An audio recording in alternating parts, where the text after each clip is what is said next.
बोलो सच्चिदानंद भगवान की जय।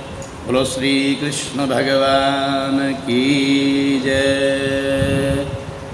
ओम शांताकारं भुजगशयनं पद्मनाभं सुरेशं विश्वाधारं गगनसदृशं मेघवर्णं शुभांगं लक्ष्मीकान्तं कमलनयनं योगिभिर्ध्यानगम्यं वन्दे विष्णुं भवभयहरं सर्वलोकैकनाथं सर्वलोकैकनाथं।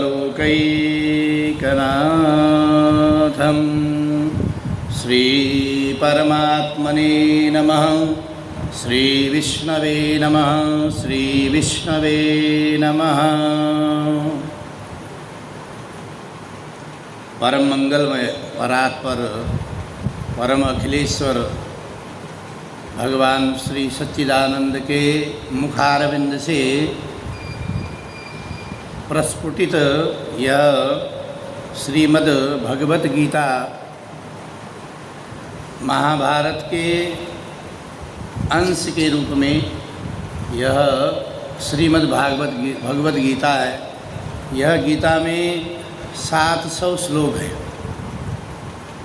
और इन 700 श्लोकों में अलग अलग तरह के उनके 2 तरह के इसमें छंद विराजमान है। एक तो है अनुष्टुप छंद। अनुष्टुप छंद में श्लोक हैं और अनुष्टुप छंद में जो श्लोक हैं वो लगभग 635 के करीब अनुष्टुप छंद में श्लोक है। अब अनुष्टुप छंद कैसा होता है? अनुष्टुप छंद ये है कि 4 पद होते हैं। एक श्लोक में 4 पद होते हैं। 4 पदों में से 8 सब अक्षरों का एक पद होता है। तो इस तरह से 32 अक्षरों का जब एक श्लोक बनता है, 8 अक्षरों का एक पद, 8 अक्षरों का 2 पद, 8 का 3, 8 का 4, इस तरह से जब 32 अक्षरों का जो श्लोक बनता है उसको अनुष्टुप छंद कहते हैं। दूसरा है इसमें त्रिष्टुप छंद है। त्रिष्टुप छंद में जैसे अनुष्टुप छंद में 8 पदों का है, उसी तरह से त्रिष्टुप छंद में भी 11 पदों से 44 अक्षरों का एक जो समूह है उसको त्रिष्टुप छंद कहते हैं। छंदों का अलग अलग महत्व है। तो ये 2 छंदों से युक्त और कुछ अर्ध श्लोक भी हैं। इसी छंद में ही अर्ध श्लोक है। इन सारे श्लोकों को लगा करके 700 श्लोक है।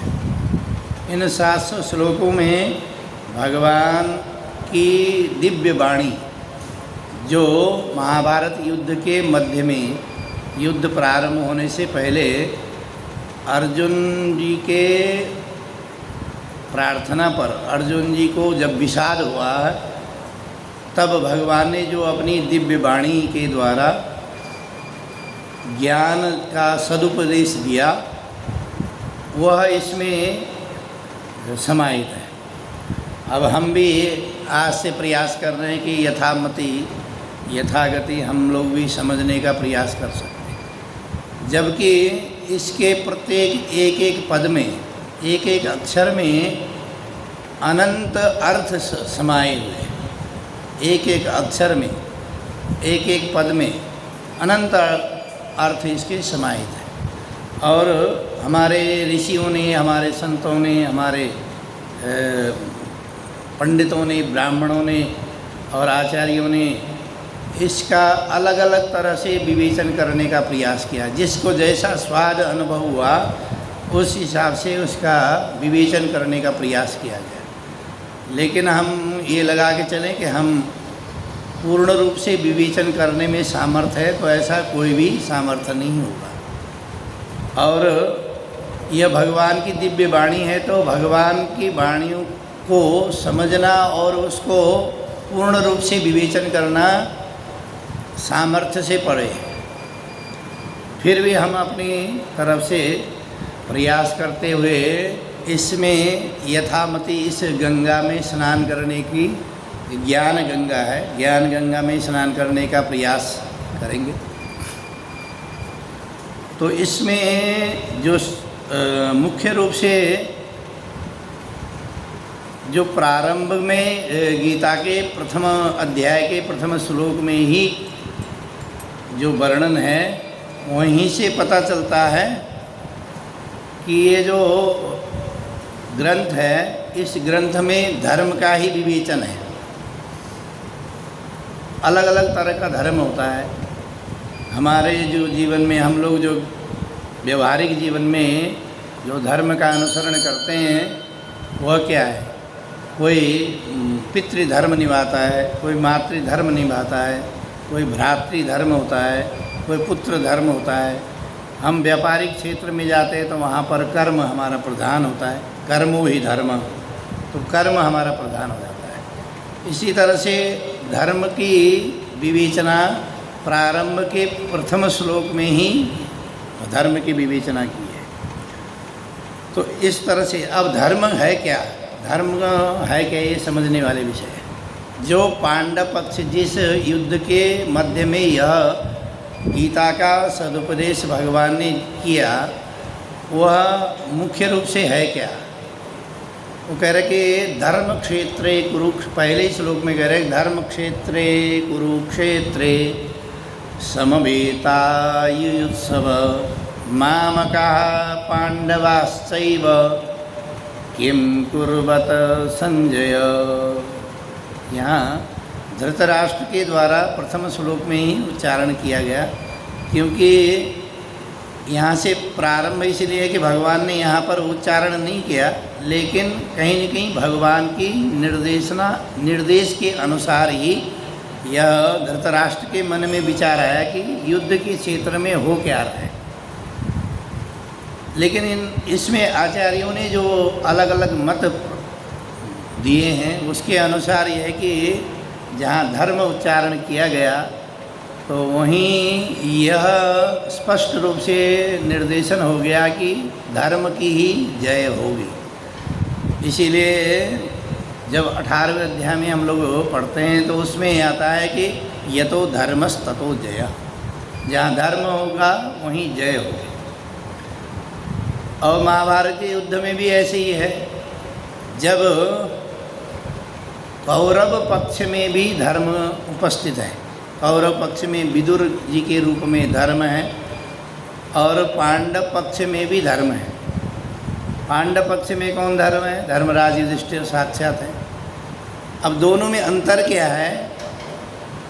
पांडव पक्ष के जो धर्मराज युधिष्ठिर हैं, वह जैसा कहते हैं पांडव लोग उसी का अनुसरण करते हैं, उसमें कोई भी किंतु परंतु उच्चारण नहीं करते। जैसा उन्होंने निर्देशन किया वैसा ही वह करने का प्रयास करते हैं और करते हैं। परंतु जहाँ कौरव पक्ष की बात है, कौरव पक्ष में विदुर जी धर्म के साक्षात मूर्तिमंत विग्रह हैं। अब विदुर जी आकर के धृतराष्ट्र को समझाते हैं कि भगवान जब युद्ध न हो उसके लिए जब प्रस्तावना लेकर के आए तो उस समय विदुर जी, क्योंकि जो दुर्योधन था, दुर्योधन ने भगवान की बातों को माना नहीं, तो विदुर जी ने समझाया, क्योंकि विदुर जी उनके मंत्री हैं, तो उन्होंने समझाया कि देखो महाराज ऐसा है, आपकी जो चर्म चक्षु है, जो हमारी बाहर की जो आँखें हैं, वो तो हम आपकी आँखें पहले से जाग रखी, लेकिन अंतःकरण की जो दो तरह की जो आँखें होती हैं, ज्ञान और वैराग्य की जो आँखें हैं, उनको तो खोल के रखिए। आपका जो पुत्र है, वो जो पुत्र है वह अधर्म की बातें करता है और उसी के कारण युद्ध होने का पूरा के पूरा है कि युद्ध होगा। तो युद्ध टले उसके लिए एक ही चीज़ है कि हम धर्म की बात करें। और यदि आपका पुत्र दुर्योधन, कभी कभार क्या होता है कि हमारे शरीर में कोई अंग यदि खराब हो जाता है तो उस शरीर को बचाने के लिए उस अंग को काटा जाता है। आपके कोई अंग, किसी का अंग में अंगूठा खराब हो गया या कोई कई स्थिति होती हैं कि कैंसर आदि हो जाते हैं, शरीर में कोई अंग विकार हो जाता है, तो उस पूरा शरीर को यदि बचाना है तो डॉक्टर कहता है कि ऐसा है, शरीर को यदि बचाना चाहते हो तो हाथ काटना पड़ेगा, अंगूठा काटना पड़ेगा या पैर काटना पड़ेगा। तो हम लोग डॉक्टर की बात मान लेते हैं। इसी तरह से, जिस तरह से डॉक्टर की बात मानते हैं, ऐसे ही सद्गुरु वचन वैद्य विश्वासा, वैद्य के जैसे बातों को हम विश्वास करते हैं, उसी तरह से सद्गुरु जो आपको सही सन्मार्ग बता रहा है उसके ऊपर विश्वास करना चाहिए। तो आप ऐसा करो, दुर्योधन को ही ये जो जिस निर्णय की सभा है, निर्णय की सभा से निष्कासन करो। आप अपने अंदर ज्ञान और वैराग्य की जो आँखें हैं वो खोल के रखिए। परंतु इतने में ही दुर्योधन इस बात को सुन लेता है।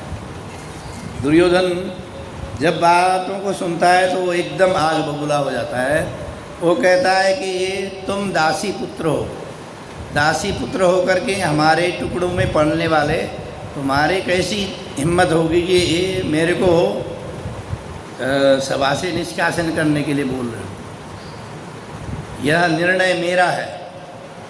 तो जब विदुर जी को लगता है कि मेरी यहाँ कोई बात सुनी नहीं जा रही है और मेरा अपमान हो रहा है, अपमान फिर भी कोई बात नहीं थी, लेकिन मेरी बात सुनी नहीं जा रही है और धर्म की बात नहीं हो रही है, तो वो अपने आप ही उस सभा को छोड़ करके चले जाते हैं। तो लिखा है कि स्वयं धनुर्द्वार निधाय मायाम गतव्यथो या याद गुरु मान या न। वो कह रहे कि उस सभा को त्याग करके उन्होंने क्या किया, जो उनके पास आयुध थे वह उसी राजद्वार के बाहर ही रख करके वह हमेशा के लिए उस सभा से चले गए, स्वयं ही चले गए। तब जब जिस पक्ष में धर्म ही चले गया तो वहाँ विजय प्राप्ति होने का कोई मतलब नहीं। जबकि देखा जाए तो यदि सेना के हिसाब से देखें तो कौरव पक्ष में कितने सेना थी, 11 अक्षौहिणी सेना थी, और पांडव पक्ष में सिर्फ 7 अक्षौहिणी सेना थी। और कौरव पक्ष में देखिए बड़े बड़े योद्धा, भीष्म जी, द्रोणाचार्य, कर्ण, कृपाचार्य, बड़े बड़े योद्धा थे, उसके बावजूद भी हार जाते हैं। तो उसका मुख्य कारण क्या है, अधर्म है। तो यहाँ गीता के प्रथम श्लोक में ही यह इसको देख करके हम ये बोल सकते हैं कि पहले श्लोक के पहले अक्षर में ही निर्णय हो गया कि युद्ध कौन जीतेगा। यतो धर्मस् ततो जयः, जहाँ धर्म उपस्थित होगा वहीं जय होगी। तो प्रथम श्लोक में जो धृतराष्ट्र बोल रहे हैं, संजय से पूछ रहे हैं, तो वो कह रहे हैं कि उस धर्म युद्ध में, अब क्या है, धर्म क्षेत्रे कुरुक्षेत्रे। धर्म क्षेत्र क्या है, जो धर्म का अनुसरण करने वाला। अब जो कुरुक्षेत्र है, कुरुक्षेत्र और धर्म क्षेत्र क्या है, दोनों अंतर है। हमारे शरीर में भी यह जो दोनों क्षेत्र हैं वो हमेशा ही रहते हैं। अब हम किसको जगाना चाहते हैं। कुरुक्षेत्र क्या है, कुरु का मतलब है कर्म के ऊपर प्रधानता है। कुरु जो शब्द है वह संस्कृत में निश्चित रूप से करो, उस शब्द के लिए कुरु बोला जाता है। एतत् कार्यम कुरु, यह कार्य करो जब बोला जाता है तो वह निर्देशात्मक होता है। तो यहाँ जो हमारा जो शरीर है, हमारे शरीर में भी, हमारे मन विचारों में भी धर्म क्षेत्र और कुरुक्षेत्र हमेशा ही जागृत रहता है। लेकिन हम किसको बढ़ावा देते हैं? यदि कर्म को ही बढ़ावा दें कुरु शब्द से, ऐसा ही करो, और धर्म को बढ़ावा नहीं देते हैं, सन्मार्ग को बढ़ावा नहीं देते हैं, तो हमारे उसमें भी जो युद्ध है वह युद्ध में हमारी पराजय ही होती है। तो ऐसे ही वहाँ पर भी क्या निर्देशन कर रहे हैं कि धर्म क्षेत्रे कुरुक्षेत्रे समवेतायुत्सव। हमारा जो शरीर है, शरीर में भी दोनों इकट्ठे ही हैं, धर्म क्षेत्र भी इसी में है और कर्म क्षेत्र भी इसी में है। लेकिन कर्म में यदि लगाम नहीं है, कर्म के ऊपर यदि धर्म का निग्रह नहीं है, तो वह जो कर्म हम लोग करते हैं उसमें सफलता प्राप्त नहीं होती, उसमें विजय प्राप्त नहीं हो सकती। हमारी तो मर्जी होती ना, आपने देखा होगा, हम जो भी अपनी पसंद होती है, अपनी इच्छा होती है, उस इच्छा के अनुसार ही हम जब चलने लगते हैं तो हमारी जो 10 जो इंद्रियां मन सहित है, यदि मन की बातें मानी जाए कि ठीक है जैसा मन करे वैसे कर लो, तो वो जो 10 जो घोड़े हैं, जो इंद्रियों के जो घोड़े हैं, वो किसी न किसी ऐसे गर्त में ला जा कर के डुबो देते हैं, जिससे बीमारियां भी हो सकती है, जिससे अपयश भी हो सकता है। तो ऐसे ही धर्म क्षेत्र है। और ये जो जिस गीता को हम लोग सुनने का प्रयास कर रहे हैं और सुन रहे हैं और इसको समझने का प्रयास कर रहे हैं, वो कह रहे हैं कि यह जो गीता है भगवान के मुख से निकली हुई जो गीता है, वो कह रहे हैं कि गीता सुगीता ही कर्तव्या किमन्य शास्त्र विस्तर है। अन्य जितने भी शास्त्र हैं उन शास्त्रों में कहीं न कहीं कुछ न कुछ ऐसा करना चाहिए, ऐसा नहीं करना चाहिए, कि साथ साथ हमारे जीवन में घटनाएं जो घटने वाली हैं या सांसारिक जो जीवन है वो जीवन कहीं न कहीं समाहित है। जैसे कल भी हम चर्चा कर रहे थे कि अन्य जितने भी ग्रंथ हैं, जितने भी शास्त्र हैं, उन शास्त्रों में व्यवहारिक जो जीवन है वो समाहित है। व्यवहारिक जीवन मतलब गृहस्थ जीवन में कथाएं जितनी आती हैं, राजा ने ऐसा करा, राजा के पुत्र ने ऐसा करा, राजा की पत्नी ने ऐसा करा, उस ब्राह्मण ने ऐसा करा, इस तरह से उनके जो जितनी भी कथाएं आती हैं उनके जीवन में घटने वाली घटनाओं को निर्देशन किया हुआ है। भगवान ने भी जो लीलाएं की हैं, लीलाओं में भोजन कर रहे हैं, अपने मित्रों के साथ मिल रहे हैं, गैया चरा रहे हैं, भगवान जो राम जी वन को जा रहे हैं, इस तरह से जीवन की होने वाली जितनी भी घटनाएं समाहित हैं। परंतु यह एक ऐसा ग्रंथ है पूरे विश्व में, ऐसा नहीं कि हमारे किसी भी धार्मिक ग्रंथों में किसी के, हालांकि उन धार्मिक ग्रंथों में तो कुछ है नहीं, बचा हुआ धर्म तो कुछ है नहीं, लेकिन यदि वो लोग बोलते भी हैं तो धार्मिक ग्रंथ हैं, उन धार्मिक ग्रंथों में कहीं न कहीं यही चीज़ है जो जीवन में हम लोग नित्य कर रहे होते हैं, उन्हीं बातों को उसमें समाहित है। परंतु यही ग्रंथ ऐसा है कि जिसमें आपके इन व्यवहारिक जो जीवन में काम करने वाले जो हम लोग हैं वह इसमें समाहित नहीं है। ये इसमें सिर्फ शुद्ध ज्ञान और ज्ञान की विवेचना है। तो ये कह रहे हैं कि गीता सुगीता ही कर्तव्या किमन्य शास्त्र विस्तर है। अन्य शास्त्रों का विस्तार करने की आवश्यकता ही नहीं है, इसमें ही सारा समाहित है। यह स्वयं पद्मनाभस्य, भगवान जिसके नाभि में कमल है, ऐसे भगवान श्री कृष्ण, भगवान श्री विष्णु श्री हरि के मुखारविंद से निकला हुआ है। इसलिए अन्य शास्त्रों के विस्तार में जाने की आवश्यकता नहीं है, इससे बड़ा कोई शास्त्र हमारे जीवन में नहीं है। और ये प्रथम जो श्लोक है, प्रथम श्लोक में ही धर्म की जो विवेचना है वह स्पष्ट रूप से है। और प्रथम श्लोक में ये जो धर्म की विवेचना है, और यह धर्म की विवेचना जब युद्ध के मध्य में ही जब अर्जुन को विषाद उत्पन्न हुआ, तब जाकर के यह ज्ञान की जो गंगा प्रवाहित हुई। और इस ज्ञान गंगा में स्नान करने के बाद, ज्ञान गंगा को समझने के बाद ही अर्जुन युद्ध के लिए तत्पर हुए। कभी कभार ऐसा होता है कि गीता का जब उपदेश सुनते हैं तो लोग सोचते हैं कि वो गीता उपदेश सुनने से सन्यासी हो जाता है। ऐसा नहीं है। गीता उपदेश से हमारे जीवन में आने वाली जितनी भी कठिनाइयाँ हैं, उन कठिनाइयों को हम सरलता से पार कर सकते हैं इनका अनुसरण करने पर। तो यहाँ पर पहले श्लोक में आपने श्लोक सुना। दूसरा श्लोक है, संजय कह रहे हैं, दृष्ट्वा तु पाण्डवानीकं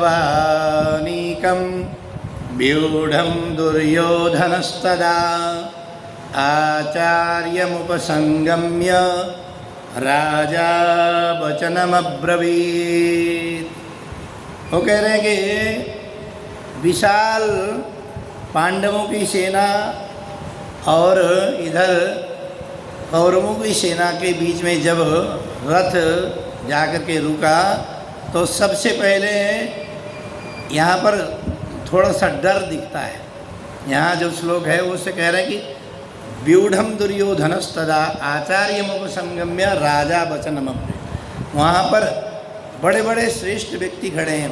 भीष्म जी हैं, द्रोणाचार्य जी हैं, कृपाचार्य जी हैं, बड़े बड़े योद्धा वहाँ खड़े हैं। उसके बावजूद भी दुर्योधन अपने आप को श्रेष्ठ बनाने पर तुला होता है। और सबसे पहले जाकर यहाँ पे कह रहे हैं राजा वचनमब्रवीत्। पहले जैसे निर्देशन देने वाला राजा होता है, राजा के वचन को दुर्योधन ने बोला। क्या बोला? पश्यैतां पाण्डुपुत्राणाम् आचार्य महतिं चमं व्यूढां द्रुपदपुत्रेण तव शिष्येण धीमता। ये दुर्योधन जाकर के कहता है कि देखिए, सबसे पहले द्रोणाचार्य जी के पास जाकर के कहता है कि हे आचार्य, देखो आपके बुद्धिमान जो शिष्य है धृष्टद्युम्न के द्वारा व्यूह की जो रचना की है, जो पांडव पक्ष की जो व्यूह रचना है, वो कौरव पक्ष की जो व्यूह रचना है धृष्टद्युम्न के द्वारा व्यूह की रचनाएं की है। कह रहे हैं पांडु पुत्रों की जो व्यूह रचना है उन दोनों को देखो आप।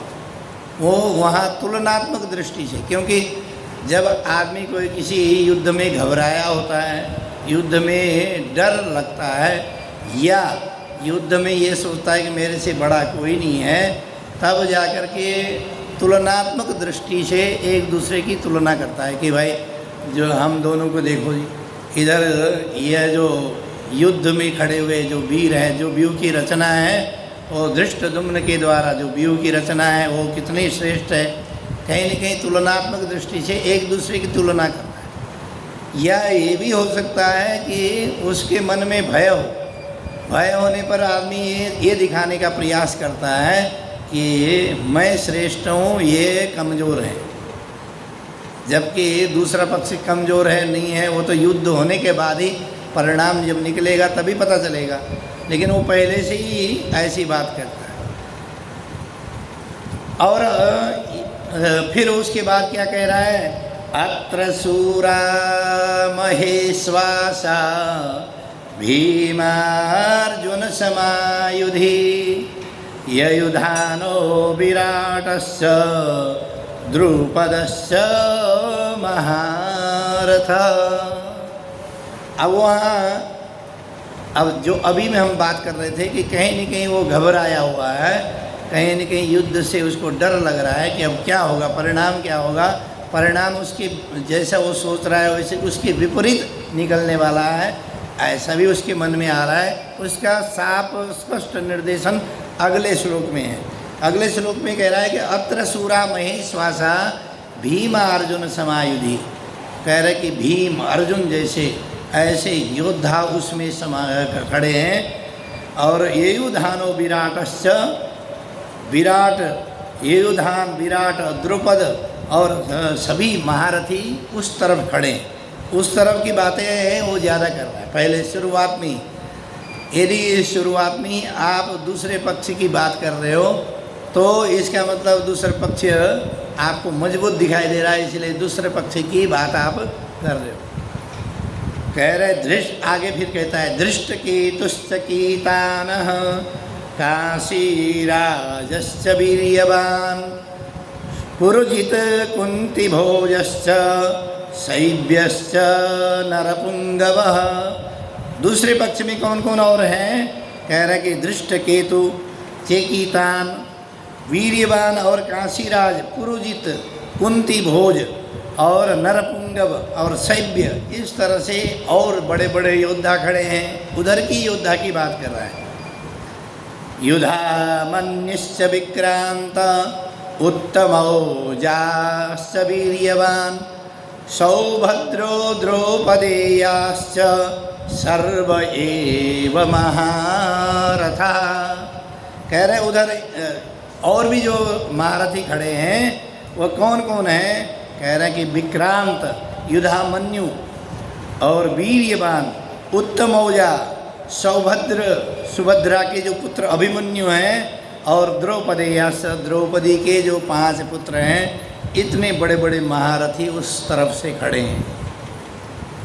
व्यूह की रचना में तो सर्वप्रथम ये कह रहा है कि हमारी व्यूह की जो रचना है वो देखो, लेकिन जब ये महारथियों की बात कर रहा है तो महारथी की अपनी बातें नहीं कर रहा है। महारथी के सारे जो पांडव पक्ष के महारथी हैं उन महारथियों का नाम गिना रहा है और दिखाई रहा है किसको? आचार्य द्रोणाचार्य जी को बता रहा है कि देखो उधर इतने इतने योद्धा खड़े हैं और यहाँ पर सिर्फ ये दिखाना चाह रहा है कि उधर बहुत सारे बड़े बड़े योद्धा खड़े हैं, आप इस युद्ध को कैसे जीतेंगे? कहीं न कहीं उसके भाव जागृत हो रहे हैं। तो फिर आगे कह रहा है अस्माकं तो विशिष्टाय। फिर तुलनात्मक दृष्टि से अगला वाक्य बोल रहा है अस्माकं तो विशिष्टाय तान्निबोधयोत्तम नायका मम सैन्यस्य संज्ञार्थं तान् ब्रवीमि ते। हमारे उसमें जो विशिष्ट लोग हैं वह विशिष्ट नायक हैं और जो हमारी सेना है, सेना भी विशिष्ट है। नायक जो सेना के जो नायक हैं वो भी विशिष्ट हैं, विशेष हैं और उन जो सेना है वो भी हमारी विशिष्ट है। फिर जाकर के अपनी सेना के बारे में वर्णन कर रहा है। कह रहा है भवान, भवान मतलब द्रोणाचार्य जी को कह रहा है भवान मतलब आप। भवान भीष्मश्च कर्णश्च कृपश्च समितिञ्जय अश्वत्थामा विकर्णश्च सौमदत्तिस्तथैव च। कह रहे आप भीष्म, बाबा भीष्म और कर्ण, कृप और समितिञ्जय, अश्वत्थामा, विकर्ण, सौमदत्ति, इतने जो युद्ध हमारे योद्धा हैं, यह श्रेष्ठ योद्धा यहाँ हमारे तरफ, हमारे पक्ष में खड़े हैं। और इतना ही बोल करके उनके तो बहुत सारे लोगों को नाम गिनाया, इतना ही बोल करके अपनी बातों को यहीं पर ज़्यादा आगे लोगों का बोल ही नहीं पा रहा है। इसमें दो भाव जागृत हैं। एक तो ये है कि वो इनसे अलावा और लोगों को बड़ा योद्धा मानता ही नहीं है, जबकि अक्षौहिणी सेना के जो सेना नायक हैं, बड़े बड़े योद्धा थे, लेकिन उनको नहीं मानता। दूसरा ये है कि अपनी बड़ाई के सामने औरों की बड़ाई, इनसे ज़्यादा लोगों की बड़ाई करना नहीं चाहता, इसीलिए वो इतने ही लोगों को गिना रहा है। अब तुलनात्मक दृष्टि से देखें तो वहाँ जितने कौरव पांडव पक्ष के जितने महारथियों का नाम उसने गिनाया, अपने वहाँ 2-4 नाम गिना करके चुप हो गया। तो कहने का मतलब है कहीं न कहीं उसके अंदर 2 भाव है।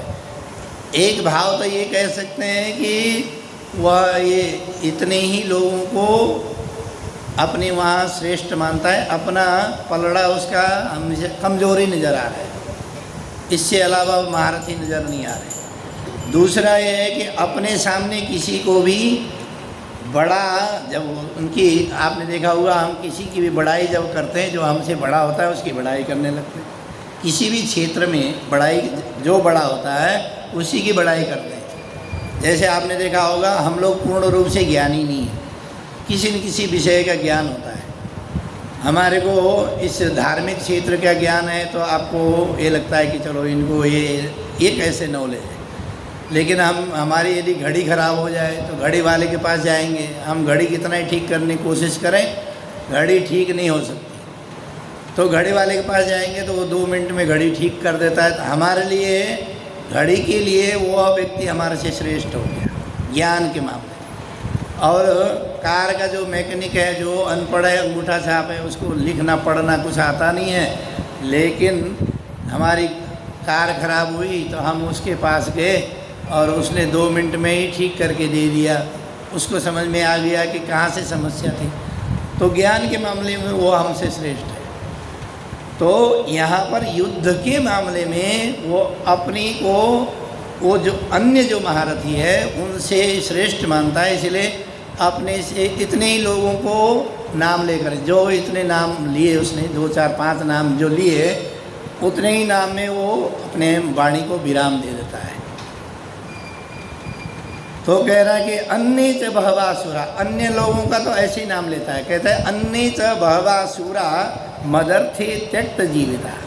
अब यहाँ पर भी जो अभिमान है वो स्पष्ट झलकता है। कह रहे जितने भी और जो शूरवीर मेरे युद्ध के लिए आए हैं, वो कह रहे मदर्थे त्यक्त जीविता, मेरे लिए अपना जीवन बलिदान देने के लिए आए हैं, अपने आप को समाप्त करने के लिए आए, मेरे लिए आए हैं। और नाना शस्त्र प्रहरणा सर्वे युद्धा विशारदा, और अनेकों शस्त्र से युक्त हैं और सभी युद्ध में पारंगत हैं, और लेकिन आए किस लिए का, मदर थे कि मेरे लिए आए। और मैं तो साक्षात कली हूँ, मैं तो साक्षात अधर्म हूँ, उस अधर्म के लिए ही आए। तो जब धर्म की जय होती है तो अधर्म की जय होने का कोई मतलब नहीं बनता है। और आगे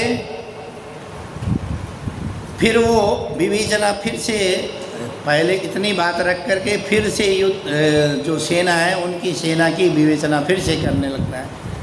कह रहा है, क्या कह रहा है, अपर्याप्तम तदस्माकं बलम भीष्माभिरक्षितम पर्याप्तम तुजमेतेषां बलम भीमाभिरक्षितम।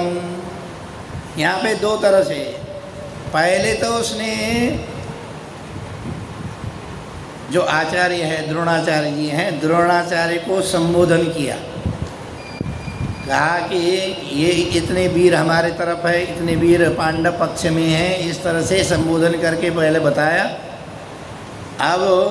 अब जो वाक्य है वो द्रोणाचार्य जी से बात नहीं कर रहा है। आप किसी से बात कर रहे हो जिस विषय को, उसी से तो वार्तालाप निरंतर करते रहेंगे। और यहाँ दूसरे का महत्व देने का मतलब है कि तुम भी कुछ खास नहीं हो, तुम्हारा भी कोई ज़्यादा हम महत्व नहीं दे रहे हैं, जितना मैंने तुम्हें बताना था बता दिया। अब अगले में कह रहे हैं कि देखो, जो सेना जो अभिरक्षित है वह तुम्हारे द्वारा अभिरक्षित सेना नहीं है, आपके द्वारा अभिरक्षित यह जो कौरव की सेना नहीं है। वो कह रहा है कि अपर्याप्तम तदस्माकं बलम भीष्माभिरक्षितम पर्याप्तम तुजमेतेषां बलम भीमाभिरक्षितम। कह रहे कि ये जो सेना है, यह सेना भीष्म के द्वारा रक्षित है। देखिए, वार्तालाप यदि आपसे कर रहे हैं, आपको हमने सारी बातें बताई, तो आपको ये बोलना चाहिए कि भाई आप इसकी रक्षा करना। गुरु हैं तो गुरु तो सबसे ऊपर माना जाए, गुरुर् ब्रह्मा गुरुर् विष्णु, तो गुरु को वो श्रेष्ठ नहीं मान रहा है। और वहाँ भीष्म जी के कह रहा है कि भीष्म जी के द्वारा अभिरक्षित हमारी सेना है, और अपर्याप्तम तरस्माकम, जो अजेय है, और भीम के द्वारा जो संरक्षित जो सेना है, जो पांडवों की जो सेना है, वह जीतने में सुयोग्य है। हमारी तो आप रक्षा करने वाले हैं, और उधर वो जो भीम के द्वारा जो संरक्षित जो सेना है वह, अब देखो वहाँ क्या है, भीम को उसने आगे इसलिए रख रहा है कि ये ऐसा मानना है, उसको अंदर से भाव है।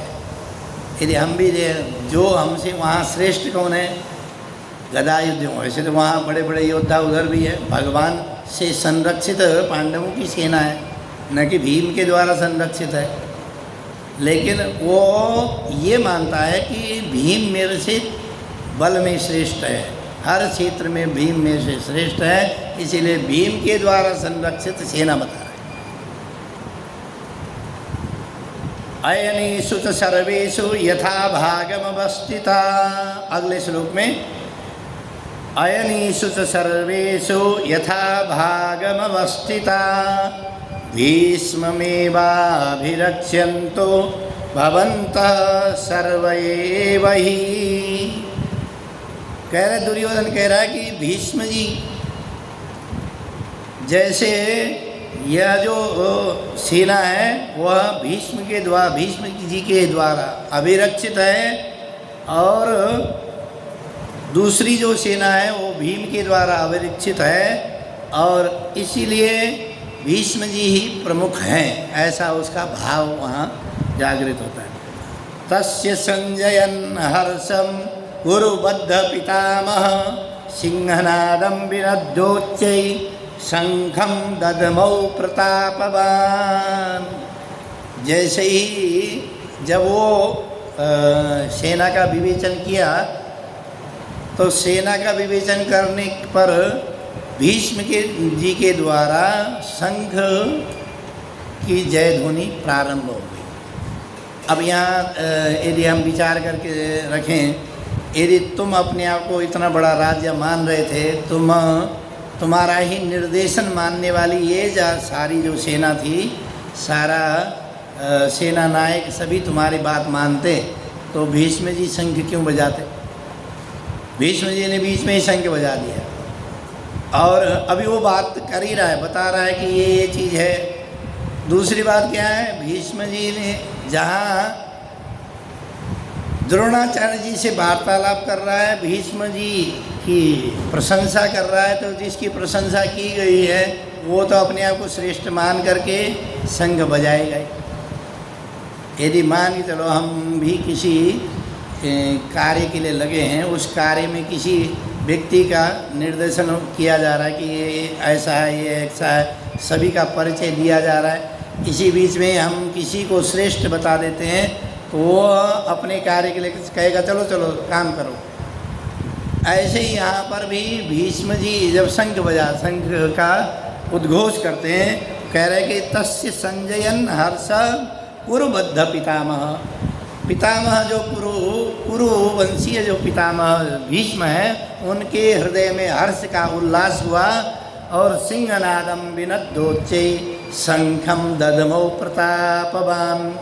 शंख का उद्घोष किया, उनके हृदय में प्रसन्नता हो गई। अब प्रसन्नता होना भी है कि जब ये कहा कि भीष्म जी के द्वारा यह संरक्षित हमारी सेना है, तो भीष्म जी सेना नायक मुख्य रूप से हो गए ना।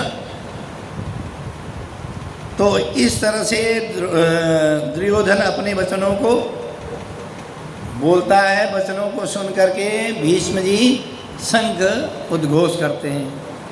ततः शंखास्य भीर्यस्य पणवानक गोमुखा ससैवाभ्यहन्यश्च सशब्दस्तु मूलो भवत्।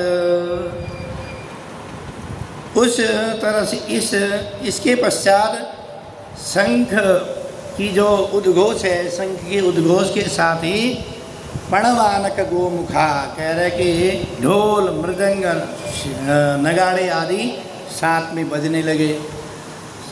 और उसका जो शब्द है भयंकर शब्द हुआ। यहाँ जो शब्द है तमूलो वेणुनादयन, कह रहे कि वो शब्द कैसा हुआ का, एकदम भयंकर शब्द। जब युद्ध के लिए हम लोग गए हैं, अभी युद्ध प्रारंभ हुआ नहीं है, पहले ही भयंकर शब्द होने का मतलब है कि कहीं न कहीं डर का माहौल है, कहीं न कहीं अधर्म का माहौल बन गया है। भयंकर शब्द, उन शंख और नगाड़े ढोल आदि जब बजे वह सुनने लायक नहीं था। ततः श्वेतैर्है युक्ते महति स्यन्दने स्थितौ माधव पांडवश्चैव दिव्यौ शंखं प्रदद्मतो। कह रहे कि जब यह इतना उद्घोष जोर से हुआ, भयंकर शब्द हुआ, अब भयंकर शब्द जब होने के बाद उस शब्द को सरस बनाने के लिए क्या हुआ कि पांडव पक्ष से भी शंखों का उद्घोष हुआ। वहाँ शंख भीष्म जी ने बजाया, बाकी लोगों ने शंख का बजाया नहीं। बाकी तो ढोल नगाड़े मृदंग आदि जोर से बजने लगे, जिससे भयंकर शब्द जो है वहाँ।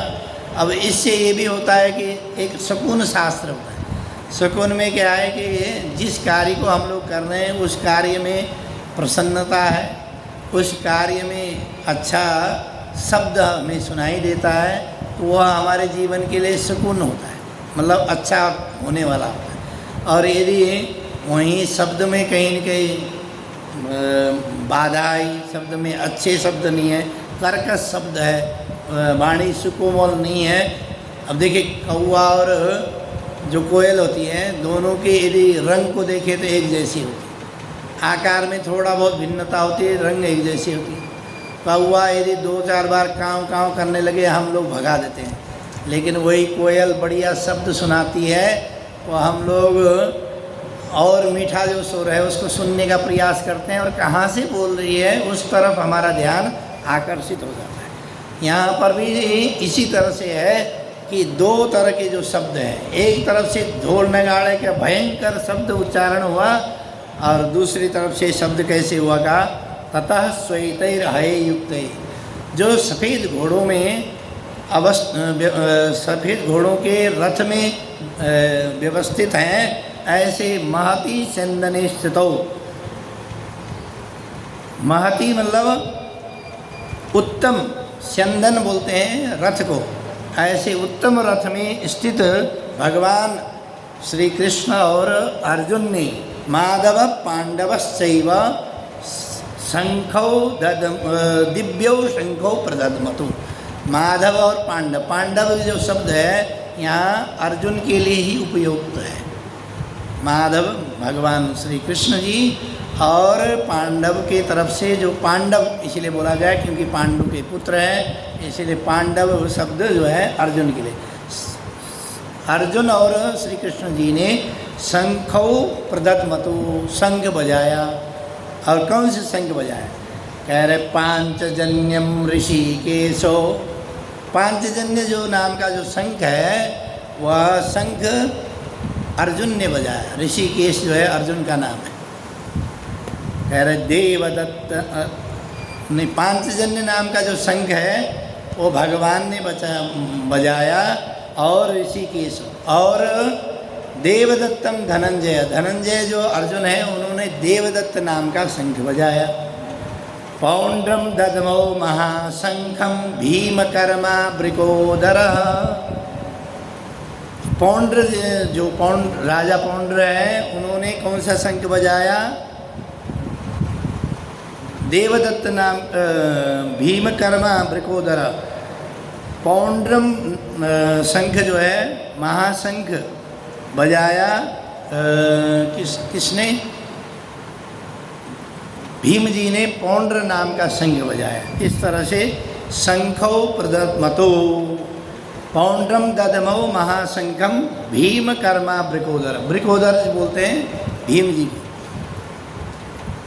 अनंतम विजयम राजा कुंती पुत्रो युधिष्ठिरा। युधिष्ठिर जी ने कौन सा शंख बजाया? अनंत विजय नाम का शंख बजाया। और वह कुंती पुत्र जो युधिष्ठिर है उन्होंने अनंत विजय नाम का शंख बजाया। नकुल सहदेवस्य सुघोषौ मणिपुष्पकौ। सुघोष और मणिपुष्पक नाम के जो शंख है वह नकुल और सहदेव ने बजाया। यहाँ सारे लोग शंख ही बजा रहे हैं, वहाँ क्या है ढोल नगाड़े बजाए तो जिससे उद्घोष जो है भयंकर हुआ। काश्यश्च परमेश्वास शिखंडी च महारथ धृष्टद्युम्नो विराटश्च सात्यकीश्च पराजितः। जो काशीराज है वह काश्यस्य परमेश्वास श्रेष्ठ धनुष वाले परमेश्वास और शिखंडी और धृष्टद्युम्न राजा विराट ने और सात्यकी ने भी शंखन बजाया। सौभद्रस्य महाबाहो शंखान ददमो पृथक पृथक। इसमें शंख का उनका नाम नहीं बताया। ये ऐसे जो महारथी है इन्होंने अलग अलग तरह के शंख बजाया। सघोषो धार्तराष्ट्राणाम हृदयानि वेदारयत। ये जो उद्घोष हुआ उसका धृतराष्ट्र के हृदय में वेदारण हो गया। उद्घोष होने पर हृदय एकदम गदगद नहीं हुआ, डर अंदर बैठ गया। क्यों? क्योंकि शंख की जो ध्वनि है वह जो अधर्म की जो ध्वनि है उस ध्वनि को उसने समाप्त कर दिया। जो पहले भयंकर जो शब्द हुआ था उस शब्द को यहाँ कहीं न कहीं भाव ये है कि उसको ढक दिया। जब ढक दिया तो यहाँ पर भी यह निर्देशन हो रहा है कि धर्म की ही विजय होगी। धर्म पक्ष में भी जो पांडव पक्ष है उनके शंख के जो ध्वनि है उस ध्वनि ने वो जो भयंकर शब्द था उस शब्द को भी दबा दिया। सघोषो धर्तराष्ट्राणाम हृदयानि वेदारयत नभस्य पृथिवीं चैव तमुलो व्यनुनादयन्। और धृतराष्ट्र के जो पक्ष वाले हैं उनके हृदय को भी वेदारित कर दिया। धृतराष्ट्र सहित धृतराष्ट्र के जो पक्ष के लोग हैं उन्हें सभी के हृदय का विदीर्ण हो गया। अथ व्यवस्थितान् दृष्ट्वा धार्तराष्ट्रान् कपिध्वज प्रवृत्ते शस्त्र संपाते धनुर्द्यम्य पांडवः। तो यहाँ कह रहे हैं कि हे राजन, धृतराष्ट्र को संजय बता रहे हैं कि हे राजन, उसके बाद कपिध्वज जो अर्जुन ने जिनके अर्जुन के रथ के ऊपर हनुमान जी ध्वजा के रूप में विराजमान है और उन्होंने ऐसे जो कपिध्वज है अर्जुन ने मोर्चा बांध करके धृतराष्ट्र संबंधियों को देख करके शस्त्र चलाने की तैयारी, एक तरह से जो युद्ध के बीच में जब खड़े हैं तो शस्त्र चलाने की तैयारी के हिसाब से गांडीव उठा लिया। गांडीव को अपने हाथ में संभाला क्योंकि युद्ध की लगभग तैयारी हो गई है। ऋषिकेशम तदा वाक्य मिदमाह महीपते। ऋषिकेश भगवान श्री कृष्ण जी को ऐसा वाक्य अर्जुन ने कहा। क्या वाक्य कहा? अर्जुन वाच, अर्जुन बोले, सेन योर भयोर मध्य रथम स्थापयमेच्युत। हे अच्युत, मेरा जो रथ है आप सेना के मध्य में बीच में ले जाइए, क्योंकि भगवान जो है सारथी हैं। जैसा रथी बोलेगा, जैसा महारथी बोलेंगे वैसे ही भगवान भी करेंगे। तो अर्जुन ने कहा कि ये जो मेरा जो रथ है, इससे पहले जो श्लोक में वो कह रहे कि अर्जुन एकदम तैयार दिखे, ऐसा लगा कि युद्ध के लिए तैयार हो गए हैं, और लेकिन वो युद्ध के लिए तैयार नहीं हुए थे। वो सिर्फ अपने गांडीव को, अपने धनुष को, आयुध को संभाला। हम भी किसी चीज़ को तैयार होते हैं, किसी कोई कार्य करने के लिए जाते हैं तो थोड़ा सा संभालते हैं। संभालते हुए भगवान को उन्होंने, अर्जुन ने कहा कि हे अच्युत, मेरा जो रथ है वो मेरा रथ युद्ध की भूमि के मध्य में ले जाइए। या और कह रहे हैं कि अर्जुन क्या कह रहे हैं, यावदेता निरीक्षे हम युद्ध कामान व्यस्थितान कैर्मया सह युद्धव्य अस्मिन् रण समुद्य में। इस रणभूमि में मुझे किन किन लोगों के साथ युद्ध करना है, मैं उनको यावत देता निरीक्षे हम, जब तक मैं उनको देख नहीं लेता हूँ तब तक मैं युद्ध कैसे करूँगा। इसीलिए मैं सभी जितने भी हमारे जिनसे मुझे युद्ध करना है उनको मैं देखने की इच्छा है, इसीलिए मेरे रथ को युद्ध के मध्य में ले जाइए। यो समानान अवेक्षे हम यतेत्र समाग्रता धार्तराष्ट्रस्य दुर्बुद्धे युद्धे प्रियचिकर सबह। उस दुर्बुद्धि जो दुर्योधन है उसके पक्ष में, उसके हित चाहने वाले उसके पक्ष में कितने लोग हैं, कितने लोग इकट्ठे होकर के आए हैं, और इन सेनाओं में आए हुए जो युद्ध करने की जो इच्छा से आए हुए जो राजा हैं उनको मैं देखना चाहता हूँ। संजय वाच, संजय जी यहाँ धृतराष्ट्र को बता रहे हैं। वो कैसे बता रहे हैं, देखिए उस समय भी ऐसे लाइव टेलीकास्ट था, और ये जो जितने भी आजकल जो संयंत्र हैं लाइव जो भी टेलीकास्ट हैं, या जितने भी कंप्यूटराइज युग में जो हम लोग उपयोग करते हैं, इसमें अच्छाई भी है बुराई भी है। हमारे ऋषि मुनि लोग पहले इन सारी व्यवस्थाओं को जानते थे, लेकिन उससे होने वाले नुकसान को ज़्यादा समझते थे, इसीलिए उन्होंने ज़्यादा प्रकाशित नहीं किया। विकास तो हुआ, उस समय भी विकास हुआ, उस समय भी लाइव टेलीकास्ट, उस समय ऋषि मुनियों ने लाइव टेलीकास्ट करा दिया। और वो भी कैसे, अंदर से जो सोच रहा है। आजकल तो सिर्फ हम वो लाइव टेलीकास्ट देखते हैं जो वहाँ हो रहा है, अंदर उसके अंदर क्या भाव है वो लाइव टेलीकास्ट नहीं सुन पाता। जैसे अब यहाँ पर हम लोग बैठे हैं तो हमारे अंदर अनेकों भाव जागृत होते हैं, क्या वो भाव को हम प्रकट कर सकता है? कोई टेलीविज़न प्रकट नहीं कर सकता, कोई यंत्र अभी प्रकट कर नहीं सकता। हाँ, अभी AI जो प्रारंभ हुआ है वह कुछ बातें हमारी कैच कर लेता है, लेकिन वो भी सारी बातें अभी भी कैच नहीं कर पाता है। लेकिन उस ज़माने में हमारे ऋषि मुनियों के पास ऐसा दिव्य ज्ञान था जिसके कारण वह सारी चीज़ें लाइव टेलीकास्ट मन की बातों को भी बता दिया।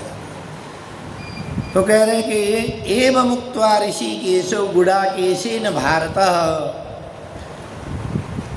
इस तरह से जो अर्जुन ने भगवान को कहा, सेनयोर्भयो मध्ये रथम स्थापयित्वा रथोत्तमः, जो उत्तम जो रथ है उन्होंने युद्ध के दोनों सेनाओं के युद्ध के बीच में भगवान ने उपस्थित कर दिया। ऐसे संजय वहाँ कह रहे हैं। भीष्म द्रोण प्रमुखतः सर्वेषां च महीक्षिताम् उवाच पार्थ पश्येतां समवेतान् कुरुनिति। भीष्म जी, द्रोण जी और अन्य जितने भी राजा हैं, उन राजा के बीच में जब रथ उपस्थित हो गया, रथ खड़ा हो गया, तब उन्होंने, पार्थ ने क्या किया, जितने भी कौरव पक्ष को देखा तो समवेतान कुरु नीति, कुरु जो कौरव पक्ष है उनको देखा। तब तत्र पश्या स्थितान पार्थः पितृनिथ पितामहान् आचार्यान् मातुलान् भ्रातृन् पुत्रान् पौत्रान् सखिस्तथा। वहाँ किन किन लोगों को देखा? कहा तत्र पश्चात् स्थितात् पार्थ। पार्थ जो अर्जुन है उन्होंने किन किन को देखा? पितृनथ जो पितामह है उनको देखा, और पितृन जो अपने से बड़े लोग हैं, जो पितृपक्ष के जो लोग हैं उन लोगों को देखा, और आचार्यान द्रोणाचार्य जी, कृपाचार्य जी आचार्यों को देखा, और किसको देखा? भ्रातृन पुत्रान पौत्रान सखिस्तथा जो उनके सखा थे, जो साथ में खेले थे, साथ में पढ़े थे, साथ में युद्ध कला को समझे थे वो और भ्रातृन पुत्रन भाइयों को देखा और भ्रातृपुत्रों को देखा। इस तरह से सभी को निरीक्षण किया, सभी को देखा। ससुरान् सौहृदश्चैव सेनयोरुभयोरपि तान् समीक्ष्य स कौन्तेय सर्वान् बन्धूनवस्थितान्। वहाँ किन किन को देखा? अपने ससुरों को देखा, सुहृदों को देखा, और वहाँ उपस्थित सभी बंधु बांधवों को देखा। किसने? अर्जुन ने।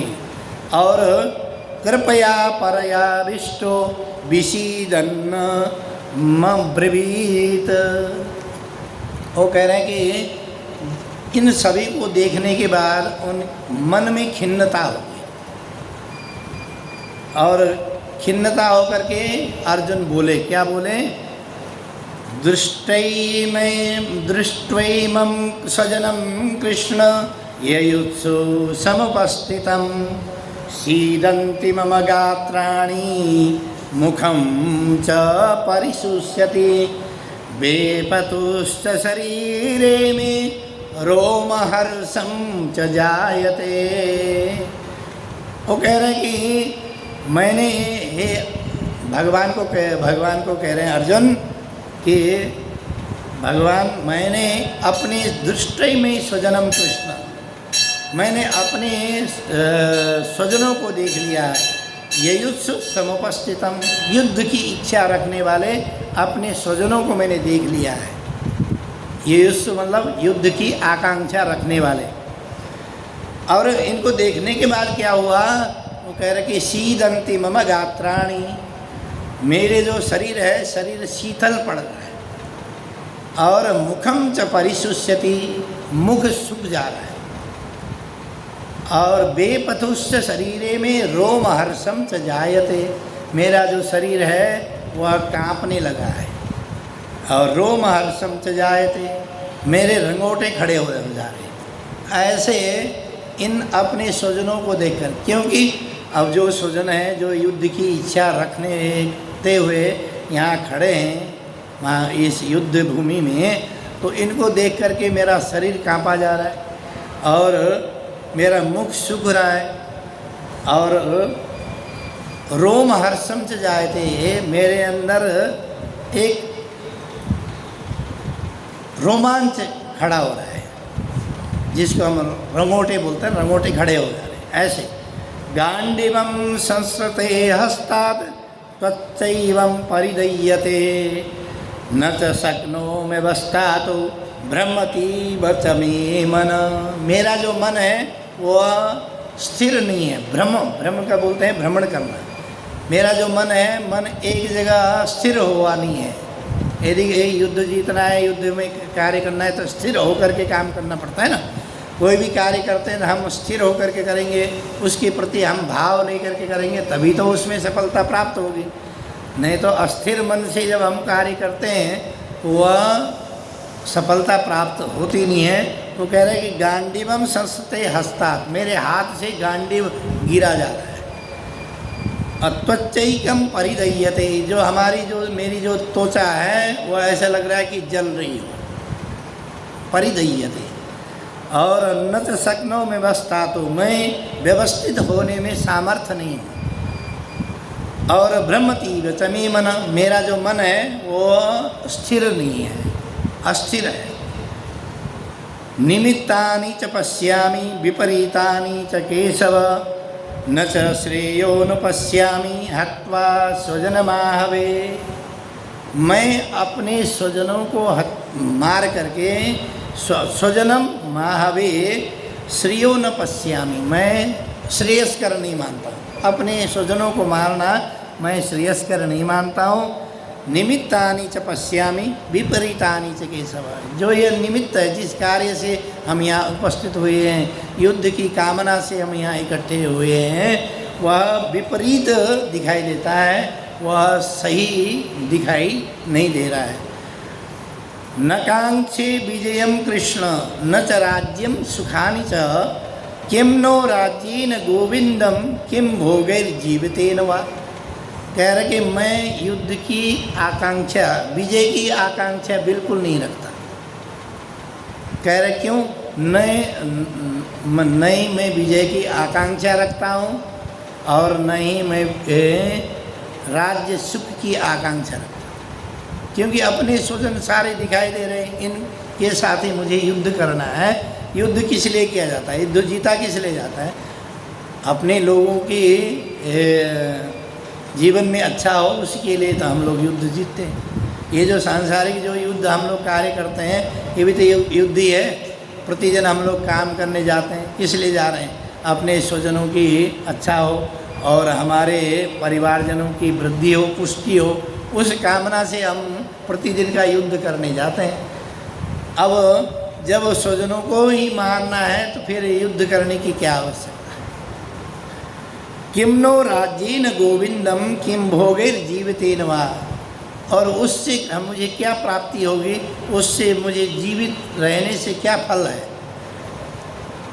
और उस राज्य से मुझे क्या? ऐसामर्थे कांक्षितम नो राज्यम भोगा सुखानि च ताइमे व्यवस्थिता युद्धे प्राणस्त्यक्त्वा धनानि च। मैं ऐसे युद्ध की बिल्कुल आकांक्षा नहीं करता है, युद्ध को मैं चाहता ही नहीं हूँ, ऐसे युद्ध को बिल्कुल नहीं चाहता, न राज्य सुख को चाहता हूँ। ताइमे व्यवस्थिता युद्धे प्राणस्त्यक्त्वा धनानि च। ऐसे युद्ध से तो अपेक्षा क्या है? मैं अपने प्राणों को ही त्याग दूँ, मैं खुद मर जाऊँ। ऐसे युद्ध की क्या लाभ? कह रहे आचार्य इसमें युद्ध में, इसलिए मैं ये कह रहा हूँ क्योंकि मेरे जो सम्मुख जो युद्ध करने के लिए आए हैं वो कौन कौन है? अपने ही लोग हैं। वो कह रहे आचार्य पितरः पुत्रान् पुत्रा तथैव च पितामह। जिन पितामह की गोदी में हम लोग बचपन में खेले, जिन पितामह ने लाड़ प्यार दुलार से हमें पाला, वो उन पितामहों को मैं कैसे युद्ध में मार सकता हूँ? और जिन आचार्यों ने इन बाणों को चलाना सिखाया, जिन आचार्यों के शरण में रह करके मैंने युद्ध की सारी कलाओं को सीखा, उनको कैसे मार सकता हूँ? और जिन हम संतान प्राप्ति के लिए अनेकों कामना करते हैं, लेकिन वो पुत्र जो भाइयों के पुत्र हैं, वो भी तो अपने ही पुत्र हैं, उनको कैसे मैं मार सकता हूँ? मातुला जो मामा है, माँ को हम मार नहीं सकते, जो जिसमें दो माँ हैं, मातुला मामा।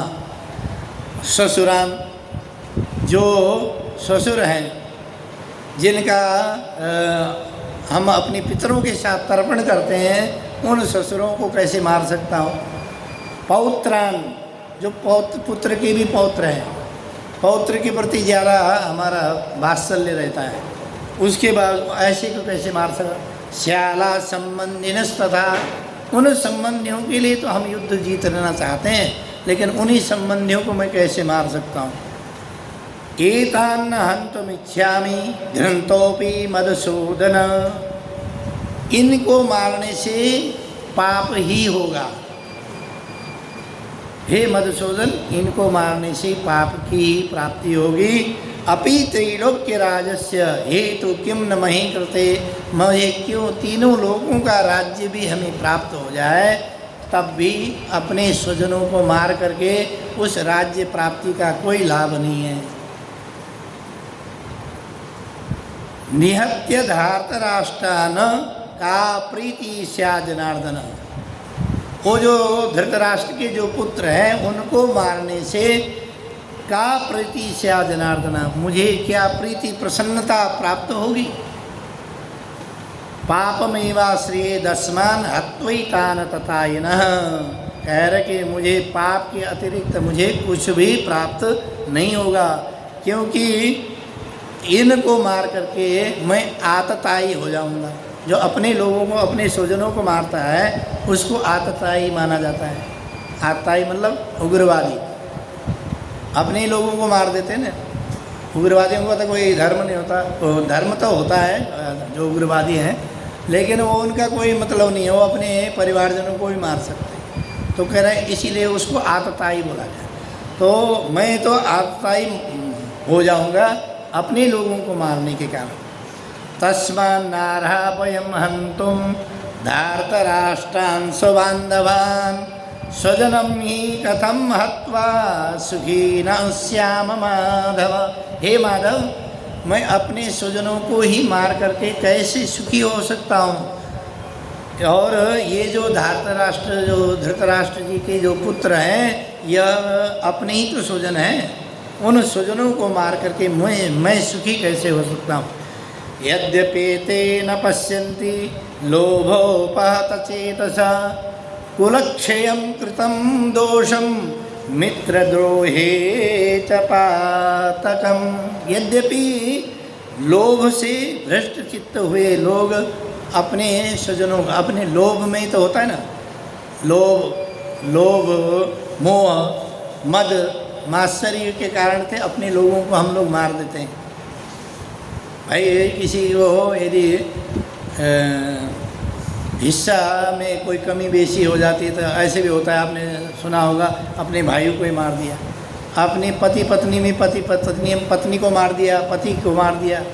तो कहीं ना कहीं उनके ये काम क्रोध लोभ मोह मद जब होता है तभी जा करके तो मारा जाता है। कह रहे हैं इससे क्या होगा, कहा कुलक्षयम कृतम दोषम मित्र दोहे च पातकम। यदि कुल में यदि हम किसी की हत्या करें तो वह कुलक्षयम कृतम दोषम, उसका भी दोष लगता है। और मित्र दोहे च पातकम, मित्र को भी यदि द्रोह किया जाता है, मित्र से धोखा किया जाता है, वो भी पातक लगता है। इतना बड़ा जो पातक है, अपने कुल के लोगों को मारना और मित्र के साथ द्रोह करना, यह पातक ही माना जाता है। कथम न ज्ञेय अस्माभिः पापदस्मान् निवर्तितं कुलक्षयं कृतं दोषं प्रपश्यद्भि जनार्दनः। कह रहे कुलक्षय करने से, कुल का समाप्त करने से, कुल नाश करने से दोष की उत्पत्ति होगी। और पापदस्मान् निवर्तितं, जो पाप है वह पाप से हम निवृत्त कभी हो नहीं सकते, ऐसे हमारे को दोष लग जाएगा। कुलक्षये प्रणिष्यन्ति कुलधर्म सनातन। तो सनातन, जो सनातन का मतलब है जो नित्य है, जिसमें कोई परिवर्तन नहीं हो सकता, जिसको हम यदि ये मानते हैं कि हमारे जो गुरु हैं तो गुरु ही रहेंगे, माता पिता ही रहेंगे, इसको सनातन कहा है। सनातन मतलब जिसमें कोई परिवर्तन नहीं हो सकता। जो भाई है तो भाई है, उसमें कोई परिवर्तन नहीं हो सकता। ऐसे ही जो स्वजन है उनमें परिवर्तन नहीं हो सकता। ऐसा सनातन नित्य कुलक्षये प्रणश्यन्ति कुल धर्मा सनातन, जो सनातन जो धर्म है वह विनष्ट हो जाएगा। और धर्मे नष्टे कुलम कृष्ण मधर्मो अभिभवत्युतः। यदि धर्म का नष्ट हो जाता है तो अधर्म की ही स्थापना होती है। हम यहाँ पर युद्ध जो है धर्म की संस्थापना के लिए युद्ध करने के लिए आए हैं, लेकिन इस युद्ध से धर्म नहीं होगा, अधर्म ही होगा। ऐसे भाव यहाँ पर अर्जुन भगवान के सामने भाव प्रकट कर रहे हैं, बोल रहे हैं। अभी यदि समय का आपका अभाव है तो यहीं पर हम विराम देते हैं। कल पुनः यहीं से आगे बढ़ के यथामति विवेचन करने का प्रयास करेंगे। बोलो सच्चिदानंद भगवान की जय।